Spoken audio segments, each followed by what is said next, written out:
수학교육학을 읽어드립니다.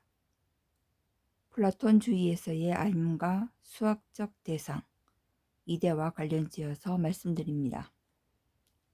플라톤주의는 존재의 세계가 질적 차이에 의해 구분 가능한 위의 세계와 아래의 세계라는 두 세계로 이루어져 있다고 본다. 위의 세계는 사고의 대상으로 이루어져 있고 아래의 세계는 감각 경험의 대상으로 이루어져 있다. 이데아는 위의 세계의 대상을 지칭하는 용어로 이데아는 미적, 윤리적, 수학적인 개념으로부터 세상에 존재하는 모든 구체물과 관련된 개념을 포괄한다. 플라톤주의에 따르면 알은 감각 경험이 아니라 영원히 독자적 능력으로 존재들과 대면할 때 얻어진다. 알은 이데아적 존재에 대한 상기 또는 회상이다. 수학적 대상은 인간의 의식과 독립적으로 실존하며 창조되지도 변하지도 소멸되지도 않는다. 수학적 대상은 이미 존재하므로 수학자는 어떠한 것도 발명할 수 없다.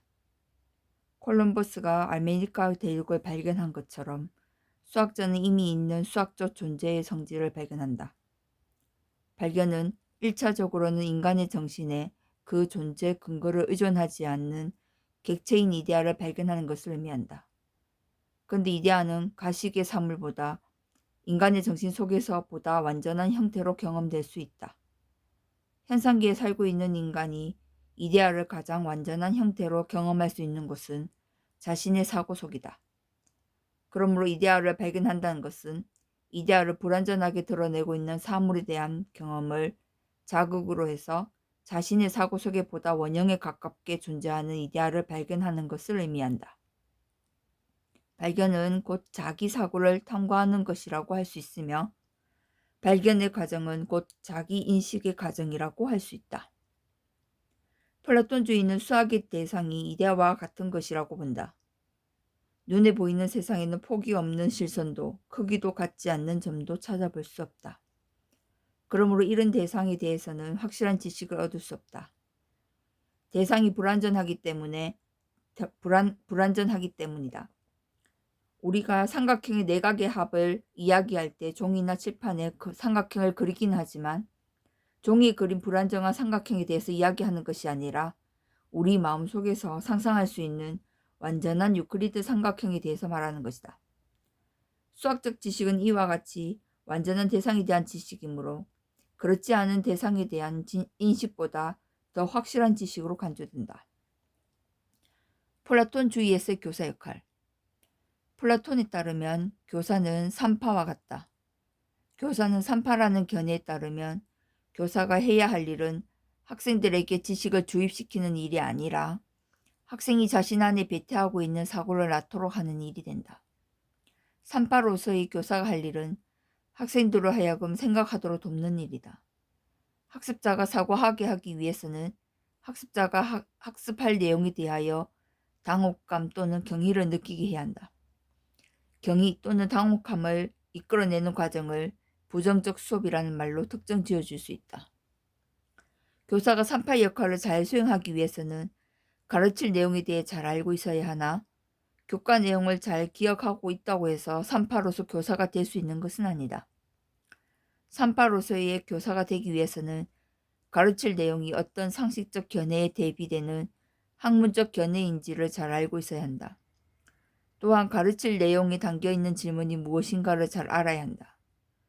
교과 내용이 담고 있는 질문을 알지 못하는 교사는 학생들에게 해줄 질문이 없는 것이며 그의 수업은 교과서에 기록된 것을 그대로 재진술하고 전달하는 수업이 될 가능성이 높다.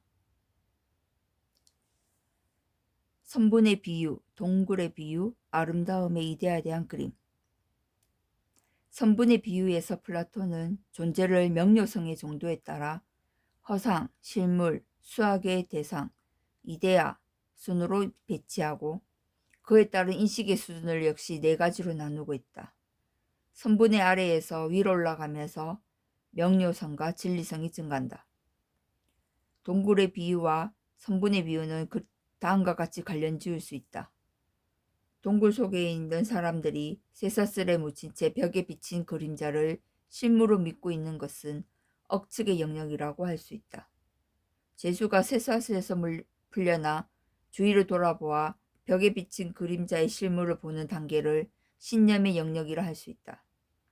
길고 힘든 계단을 기어올라 하늘의 별과 달을 바라보는 것을 추론적 사고, 즉 수학적 인식의 영역이라고 할 수 있다. 그리고 드디어 태양이 눈부시게 비치는 세계에서 참다운 존재를 보는 것을 그 위에 변증술적 인식의 영역이라고 할 수 있으며, 거기에는 황홀하게 비치고 있는 태양을 선의 이데아라고 할 수 있다. 수학교육은 하늘의 별과 달을 바라보는 단계에 해당한다. 수학교육은 아름다움의 이데아로 나아가는 4단계 중 3번째 단계에 대응된다. 첫째 단계는 아름다운 육체, 즉 경험적 산물에서 아름다움을 느끼는 단계로, 이 육체적 아름다움이 천한 것임을 깨달을 때 다음 단계로 넘어가게 된다. 두 번째 단계는 직무나 도덕적인 행위, 제도에서 아름다움을 느끼는 단계이다. 세 번째 단계는 학문에서 아름다움을 느끼는 단계이고, 네 번째 단계는 지적인 미에서 다시 한 걸음 나아갈 때 아름다움의 이데아가 있는데, 플라톤은 이를 말로 표현할 수 없는 아름다움의 극치라고 했다. 수학적 지식의 의미, 논리주의에서는 수학은 논리의 일부분이라고 보고 수학적 개념을 논리적 개념으로 환원한다. 직관은 수학적 지식의 근원이라 생각하고 직관적으로 자명한 고리로부터 유한번 단계로 구성된 것이라 한다. 형식주의에서 수학은 무의미한 형식 체계를 의미한다. 수학적 확실성의 근거, 논리주의는 논리의 확실성을 수학에 부여함으로써 수학의 확실성을 확립하려고 한다. 직관주의는 직관과 안전한 구성적 방법으로 수학적 지식을 이끌어냄으로써 수학의 확실성을 제공하려 한다. 형식주의는 수학을 무모순적이고 완전한 공리책으로 간주함으로써 수학의 확실성을 제공하려 한다. 증명의 역할, 논리주의에서는 수학을 논리적으로 정당화하는 장치, 수학적 진리는 논리의 공리와 추론 규칙만으로도 입증이 가능하다. 직관주의에서는 구성 가능한 것만 입증하는 장치이며 구성적 증명만 인정한다. 형식주의에서 특별한 규칙을 따르는 무의미한 기호조작을 증명이라 보고 무모순성과 완전성을 보장하는 수단이 바로 증명이 하는 역할이다. 실패의 원인, 논리주의는 러셀의 영리의 발생으로 논리로 설명이 안 되는 선택 공리와 무한 공리 등이 있다. 직관주의는 고전 수학의 상당 부분을 상실하고 수학 내용을 지나치게 제한함으로써 실패하였다. 형식주의는 괴델의 불완전성 정리, 즉 증명도 반증도 되지 않는 명제를 제시함으로써 무모순성은 보장될 수 없다는 것으로 실패하였다.